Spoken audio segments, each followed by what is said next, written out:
নাহমাদুহু ওয়া নুসাল্লি আলা রাসূলিল কারীম আম্মা বাদ আউযু বিল্লাহি মিনাশ শাইতানির রাজীম বিসমিল্লাহির রহমানির রহিম আকিমুস সালাতা ওয়া আতুজ যাকাতা ওয়ারকাউ মা'আর রাকিঈন ওয়া ক্বালা তাআলা ওয়াল্লাযীনা ইয়াকনিজুনা আয-যাহাবা ওয়াল ফিদ্দাতা ওয়া লা ইউনফিকুনা ফি সাবিলিল্লাহি ফাবাশশিরহুম বিআযাবিন আলীম ইয়াওমা ইয়াহমা আলাইহা ফি নারি জাহান্নাম ফাতুকওয়া বিহা জিবাহুম ওয়া জুনুবুহুম ওয়া যুহুরুম হাদা মা কানাসতুম লিআনফুসিকুম ফাদুকু মা কুনতুম তাকনিজুন ওয়া ক্বালা তাআলা খুয মিন আমওয়ালিহিম সাদাকাতান তুতাহহিরুহুম ওয়া তুযাক্কিহিম বিহা ওয়া সাল্লি আলাইহিম ইন্না সালাতাকা সাকানুল লাহুম আল্লাহু সামিউন আলিম ওয়া ক্বালা তাআলা ফি আয়াতিন উখরা ইন্নামাস সাদাকাতু লিল ফুকারা'i ওয়াল মাসাকিন ওয়াল 'আমিলিনা 'আলাইহা ওয়া ক্বালা তাআলা وقال النبي صلى الله عليه وسلم الزكاة قنطرة الإسلام صدق الله العظيم وصدق رسول النبي الكريم ونحن على ذلك من الشاهدين والشاكرين الحمد لله رب العالمين সম্মানিত শ্রোতা মণ্ডলী, ইসলামের অন্যতম বিধান হলো যাকাত। এটা ফরজ। ইসলামের অন্যতম বিধান যাকাত, এটা ফরজ। মদিনা শরীফে যাকাতের আয়াত নাজিল হয়, যাকাত ফরজ হয়। এবং যত জায়গায় কোরআনুল কারীমের আয়াত আকিমুস সালাহ আমরা দেখতে পাবো, কোরআনুল কারীমে আল্লাহ রব্বুল আলামিন সেই নামাজ ফরজ আদায়ের সঙ্গে আরেকটি ফরজ বিধান যাকাত, তথা এটা একটি মালি ইবাদত, এই যাকাতের কথা বলেছেন, যাকাত আদায়ের কথা বলেছেন। রব্বুল আলামিন কোরআনুল কারীম ইরশাদ করেন, খুয মিন আমওয়ালিহিম সাদাকাতান তুতাহহিরুহুম ওয়া তুযাক্কিহিম বিহা ওয়া সাল্লি আলাইহিম ইন্না সালাতাকা সাকানুল লাহুম আল্লাহু সামিউন আলিম। যে তোমরা ধনীদের কাছ থেকে যাকাত আদায় করো, যাকাত আদায় করে এটা গরিবের কাছে পৌঁছে দাও, এটা ফরজ, অত্যাবশ্যক প্রত্যেক মুসলমানের উপর। নেশাব পরিমাণ মাল কারো কাছে যদি 1 বছর থাকে, কেউ যদি সাহেবের নেশাব হয়, নেশাবের মালিক হয়, অর্থাৎ কারো কাছে যদি 7.5 ভরি স্বর্ণ অথবা 52 তোলা রূপা অথবা সমপরিমাণ নগদ টাকা অথবা সমপরিমাণ ব্যবসায়িক পণ্য কারো কাছে তার নিত্য প্রয়োজন ব্যতীত 1 বছর থাকে, 1 বছর অতিবাহিত হয়, ওই ব্যক্তিকে সাহেবে নেশাব বলে বা মালিকে নিসাব বলে, এবং তার উপর যাকাত ফরজ হয়, আদায় করা ফরজ হয়। মালের 40 ভাগের 1 ভাগ। ইনশাল্লাহ পরে আসতেছে, বলতেছি যে যাকাত আদায় করতে হবে। যাকাত শব্দের অর্থ বৃদ্ধি, আন্নুমা, বৃদ্ধি পাওয়া। যে যাকাত দাতা যাকাত আদায় করলে তার মাল বৃদ্ধি পাবে, তার সম্পদের মধ্যে বৃদ্ধি পাবে। কোরআনুল কারীমের সাথে হচ্ছে ওফি আমওয়ালিহিম হাক্কুল লিসাইলি ওয়াল মাহরুম, যে ধনীর সম্পদের মধ্যে গরিবদের জন্য হক রয়েছে, গরিবের অধিকার রয়েছে। আমরা যাকাত দাতারা যেন মনে না করি এটা আমাদের অহংকার, এটা আমাদের বদান্যতা, এটা গরিবেরকে আমরা কি করলাম, দান করলাম, আমরা আন্ডার এস্টিমেট না করি। বরং ওফি আমওয়ালিহিম হাক্কুল লিসাইলি ওয়াল মাহরুম, পবিত্র কোরআনের বাণী আল্লাহ রাব্বুল আলামিন বলেন, এই যাকাত গরিবের হক ধনীর সম্পদের মধ্যে। সুতরাং এই যাকাত আদায় করা ফরজ। যাকাত অস্বীকার করলে কাফের হয়ে যাবে মানুষ, আদায় না করলে ফাসিক, আর অস্বীকার করলে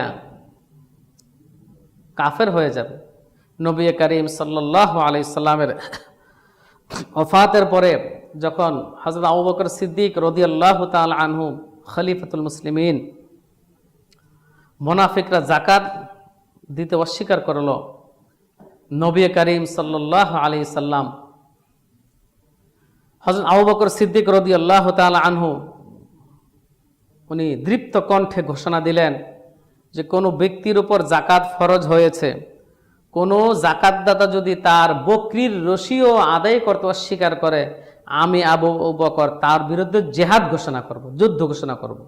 সুবহানাল্লাহ। তাহলে যাকাত প্রদানকে ইসলাম এত গুরুত্ব দিয়েছে নবী করিম সাল্লাল্লাহু আলাইহি সাল্লাম ইরশাদ করেছেন, আজ-যাকাতু কানতারাতুল ইসলাম, যাকাত হলো ইসলামের সেতুবন্ধন। অর্থাৎ কিভাবে সেতুবন্ধন হয়, সেটা গরিব ধনীর মাঝে ব্যবধান কমিয়ে দেয়। ইসলাম এই যাকাত প্রদান করলে, ইসলামের হুকুম মতো যাকাত প্রদান করলে সমাজ থেকে দারিদ্র বিমোচন হয়, দরিদ্রতা দূর হয়, গরিব মানুষ স্বাবলম্বী হয়, সমাজ থেকে দরিদ্রতা দূর হয়ে যায়, দারিদ্রতা দূর হয়ে যায়, দরিদ্র মানুষ স্বাবলম্বী হয়। এভাবে সমাজের মধ্যে একটা যাকাতদাতা আর যাকাত গ্রহীতার মধ্যে একটা কি হয়, এই ভ্রাতৃত্বের বন্ধন, একটি সেতুর সৃষ্টি হয়। এজন্য নবী করিম সাল্লাল্লাহু আলাইহি ওয়াসাল্লাম ইরশাদ করেছেন, আজ-যাকাতু কানতারাতুল ইসলাম, যাকাত হলো ইসলামের সেতুবন্ধন। আর কোরআনের বিধান ইসলামের অন্যতম স্তম্ভ, ইসলামের 5টি মূল স্তম্ভের অন্যতম স্তম্ভ এই যাকাত। এজন্য কোরআন হাদিসে যাকাতের গুরুত্ব দেওয়া হয়েছে, আল্লাহর বিধান। এজন্য যাকাতকে অস্বীকার করা যাবে না। এই যাকাত অস্বীকার করলে কাফের হয়ে যাবে। হাদিস শরীফে আছে, কোরআনুল কারীমে আছে, ওয়াল্লাযীনা ইয়াকনিজুনা আয-যাহাবা ওয়াল ফিদ্দাতা ওয়ালা ইউনফিকুনা ফি সাবিলিল্লাহ ফাবাশশিরহুম বিআযাবিন আলীম। রব্বুল আলামিন সূরা তাওবাতে ইরশাদ করেন যে ওয়াল্লাযীনা ইয়াকনিজুনা আয-যাহাবা ওয়াল ফিদ্দা ওয়ালা ইউনফিকুনা ফি সাবিলিল্লাহ, যারা এই স্বর্ণ এবং রৌপ্য এর দ্বারা সমস্ত মাল যারা একত্রিত করবে, যারা জমা করে রাখবে, যারা যাকাত দিবে না, ওয়ালা ইউনফিকুনা ফি সাবিলিল্লাহ, যারা যাকাত প্রদান করবে না, আল্লাহর রাস্তায় ব্যয় করবে না, আল্লাহ রাব্বুল আলামিন বলেন ফাবাশশিরহুম বিআযাবিন আলীম, হে রাসূল তাদেরকে যন্ত্রণাদায়ক শাস্তির শুভ সংবাদ দান করুন। এটা তাফসীর এসেছে, শাস্তির আবার শুভ সংবাদ কি? তার মানে যাকাত আদায় না করলে, যাকাতকে এই জমিয়ে রাখলে, আল্লাহ এই সম্পদ সোনার উপায় সম্পদ জমিয়ে রাখলে, যাকাত আদায় না করলে এর দ্বারা কঠোর শাস্তি দেওয়া হবে। এখানে শাস্তির কঠোরতাকে ব্যঙ্গ করা হয়েছে। শাস্তির শুভ সংবাদ দিন মানে এখানে এত ভয়ঙ্কর শাস্তি দেওয়া হবে, এত কঠোর শাস্তি দেওয়া হবে, যন্ত্রণাদায়ক শাস্তি দেওয়া হবে। শাস্তি এখানে ব্যঙ্গ করা হয়েছে, ব্যঙ্গ করে বলা হয়েছে। শুধু তাই নয়, তার পরবর্তী আয়াতে বলা হয়েছে ইয়াউমা ইহমা আলাইহা ফি নারি জাহান্নাম, এই যাকাতের মালকে কিয়ামতের দিন আমরা যদি যাকাত প্রদান না করি, এই সোনা রূপা বা ব্যবসায়িক মালকে সবগুলোকে কি করা হবে, ইয়াউমা ইহমা আলাইহা ফি নারি জাহান্নাম, জাহান্নামের আগুনে জ্বালানো হবে। এই যেভাবে কামার লোহা গলায় লাল করে ফেলে, গলিয়ে ফেলে, এইভাবে আপনার কি করা হবে, আমাদের এই সম্পদগুলোকে যদি যাকাত আদায় না করি গলিয়ে ফেলা, ফাতুকু হবে জিবাহুম, আমাদের কপালের মধ্যে আপনার ছাপ দেওয়া হবে জাহান্নামের আগুন দিয়ে, এই সম্পদগুলো দিয়ে যদি যাকাত আদায় না করি, ফাতুকু বিহা জিবাহুহুম ওয়া জুনুবুহুম, আমাদের পিঠে দেওয়া হবে, ওয়া যুহুরুহুম, আমাদের পার্শ্বে দেশে দেওয়া হবে, পিঠে দেওয়া হবে, শরীরের সমস্ত অঙ্গের মধ্যে ছাপ দেওয়া হবে। নাউজুবিল্লাহ, কত বড় কথা। হাদা মা কানাস্তুম, আর বলা হবে এইটাই তোমার সম্পদ, দুনিয়ার মধ্যে জমিয়ে রেখেছিলে বড়লোক হওয়ার জন্য, ধনী হওয়ার জন্য। আল্লাহর হুকুম ছিল যাকাত তোমরা গরিবকে দান করো নাই, এ টাকা জমিয়েছ, গাড়ি করেছ, গাড়ির পর গাড়ি করেছ, বাড়ির পর বাড়ি করেছ, অঢেল সম্পদ করেছ।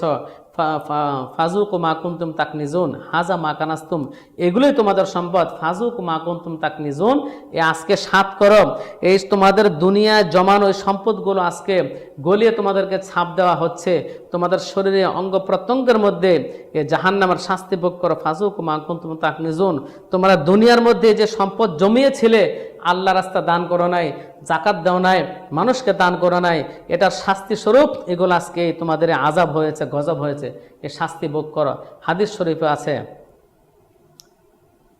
ইয়ানজিউল কানজু সুজাআন, হ্যাঁ, কিয়ামতের দিন কি হবে, এগুলো সাপ হবে। কিয়ামতের দিন এই সমস্ত সম্পদ সাপ হবে। হ্যাঁ, ফায়ুলকিমুহু ফায়াফিররু মিনহু আনা ফায়াকুলু আনা কানজুকা কানজুকা, হাদিস শরীফে আছে। এই সাপ হয়ে গলায় পেঁচাবে, আর এই সম্পদগুলো কিয়ামতের দিন যারা যাকাত দিবে না, যারা আল্লাহর রাস্তায় দান করবে না, যারা সম্পদ জমিয়ে রেখেছিল, তাদের শরীরে গালে কামড়াইতে থাকবে, আর সে ব্যক্তি দৌড়াইতে থাকবে ওই যাকাতদাতা যে যাকাত দেয় না, যে সম্পদ জমা করে রেখেছিল। আর ফায়াকুলু আনা কানজুকা, এই সাপ ঠোকরাইতে থাকবে, কামড় দিতে থাকবে, আর বলতে থাকবে আনা কানজুকা কানজুকা, ও কিপটা, ও বখিল, দুনিয়ার মধ্যে আল্লাহ পাক তোমাকে সম্পদ দিয়েছিল, দেখেন এই দুনিয়ার সম্পদ দিয়েছিল, আল্লাহ রাস্তায় তুমি ব্যয় করে নাই, এই সম্পদ আজকে দেখো আমি সাপ হয়ে গেছি, কত বড় কথা, নাউজুবিল্লাহ নাউজুবিল্লাহ। আল্লাহ আমাদেরকে হেফাজত করো, সকলে বলে আমিন। এই সাপ হয়ে, সম্পদ সাপ হয়ে আমাদেরকে ঠোকরাইতে থাকবে আর কামড়াইতে থাকবে। ফায়া ফির মিনহু, আর যারা জাকাত দিবে না এরা দৌড়াইতে থাকবে, দৌড়াইতে থাকবে। কিন্তু এই সম্পদ সাপ হয়ে, আল্লাহর গজবের সাপ হয়ে আমাদেরকে ঠোকরাইতে থাকবে আর আমাদেরকে বলতে থাকবে আনা কানজুকা কানজুকা। আল্লাহ পাক আমাদের থেকে এই আযাব থেকে হেফাজত করুক। আমরা যেন সম্পদ শুধু জমিয়ে না রাখি। আরে ভাই, এই সম্পদ তো আল্লাহ পাক এই ইসলামী শরীয়ত, ইসলামী অর্থনীতিতে আপনার আমার জীবনের সব কিছুর মালিক, আমার সম্পদের মালিক আল্লাহ, আমার জানের মালিক আল্লাহ, আমার পরিবারের জানের মালিক আল্লাহ, আমার সব কিছু, অল থিংস, আমার সব কিছুর মালিক মহান আল্লাহ রাব্বুল আলামিন। এজন্য আমরা তো পাহারাদার। এই সম্পদ, এই গাড়ি, এই বাড়ি, এই পরিবার পরিজন, এগুলো সব আল্লাহ পাকের দেওয়া। ওয়ালিল্লাহি মা ফিস সামাওয়াতি মা ফিল আরদ, লিল্লাহি মুলকুস সামাওয়াতি ওয়াল আরদ, লাহু মা ফিস সামাওয়াতি ওয়া মা ফিল আরদ। আসমান জমিনে যা কিছু আছে, অল থিংস, সব কিছুর মালিক একমাত্র আল্লাহর জন্য। সব কিছু, আমাদের জানের মালিক আল্লাহ, আমাদের মালিক আল্লাহ।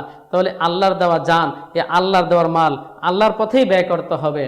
আল্লাহ পাক আমাদেরকে এই যাকাত, আল্লাহ পাক আল্লাহর রাহে দান করা, সঠিকভাবে দান করার তৌফিক দান করুক। আমিন। ওয়া আখির দাওয়ানা আলহামদুলিল্লাহি রাব্বিল আলামিন।